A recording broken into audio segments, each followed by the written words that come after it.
waraxmatullaahi tacaala wabarakaatuh. Maanta waxaanu baranaynaa hadduu ilaahay yiraahdo baro cilmiga computerka qaybtiisa koowaad. Marka waxaanu ka bilaabaynaa qaybta ugu horeysa. Waxaanu leenahay qaybta inta waxaa la yiraahdaa start menu. Start menu waa meeshii barnaamijyadu wixii ku jira lagu bilaabayo ama laga daminayo computerka sidoo kale. Inta wax kan waxaa la yiraahdaa inta yala midkan dheer waxaa la yiraahdaa taskbar. Marka start menu hadaan dhaho inta waxaa ku jira qaybtan oo meeshii laga daminayo waa shutdown. Inta click hadaan siiyo falaartan waxaa ku jira hibernate, sleep, restart, log off, switch user. Switch user waa userka dami wuxuu hogeynayaa userka kale userka kale hadduu computerka leeyahay.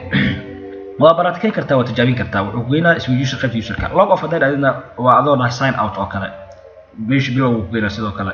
Logna waxa computerka isxiraayo wuxuu isgeenayaa qaybtii passwordka uu ku weydiinayo meeshaas uu isgeenayaa. Restartna waxa waa computerka waxa soo bilaabaya oo yani wuxuu isku diraa restart asaga is daminayo marka ku dhufto restart is daminayo soo shidaya. Waxa loo isticmaalaa inta badan markii computerka uu xogaa culays dareemo restart loo diraa.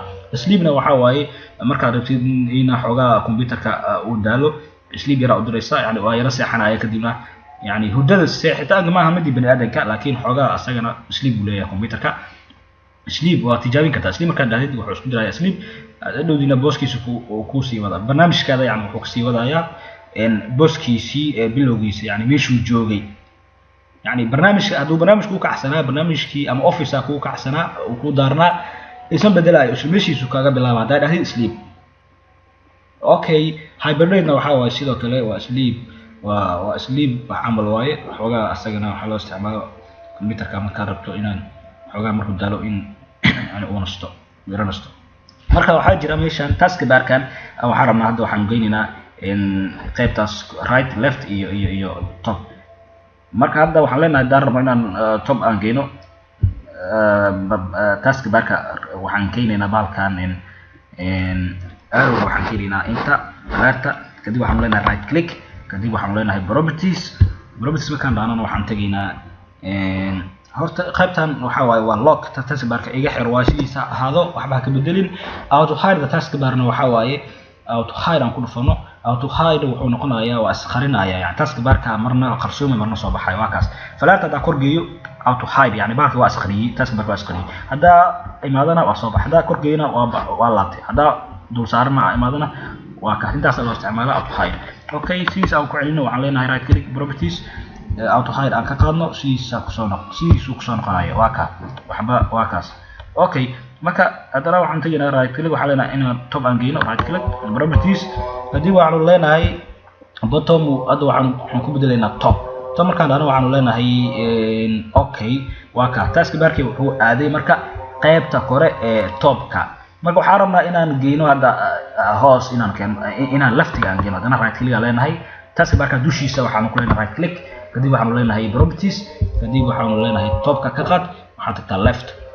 Okay de ama apply waa kaas wuxuu tagay leftiga. Hadana hadaan rabo inaan right aan geeno waxaan leenahay properties taskbarka tagaynaa right click properties aan leenahay kadib waxaan tagaynaa leftiga ka qaadayna taskbar location aan tagaynaa kadib waxaan leenahay right kadib waxaan leenahay okay waa kana wuxuu tagay right key.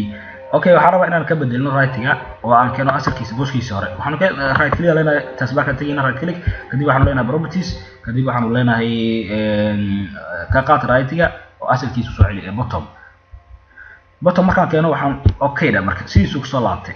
Marka waxaa jirta icons kan hadda waaweyn waaye waxaan rabaa inaan yaris aan ka dhigno inaan yarireyno. Waxaan leenahay taskbarka tagayna right click kadib properties aan leenahay waxaan leenahay marka use jag aan saarayna jag markaan saarno okay aan dhaano waa kana iconskii waa isbedeleen waa yaraadeen macnaha waa isbedeleen yiriseen. Okay, waa yaraadeen macnaha. Okay, waxaan leenahay waxaan rabnaa inaan sidiisa aan ku celino taskbarka tag right click hadii macnaha meel banaanka right click ku dhayd meel kale ku geynayo lama rabo inta taskbarka dushiisa la right click lagu dhaho. Okay, right click da kadib waxaan leenahay properties kadib waxaan leenahay ka qaad use-ka kadib okay da waa ka iconska sidoo ay ku soo laabteen. I hope ila fahmay casharkeena maanta qaybtaas waxay ahayd qaybta hordhaca ee bilowga insha Allah la socdo qaybta labaad hadduu Ilaahay yiraahdo hana ilaahay inaan channelka subscribe gariso. Assalaamu alaykum warahmatullahi ta'ala wabarakatuh wa inoo mar kale insha Allah. لا نحتاج المال كي نزداد جمالا.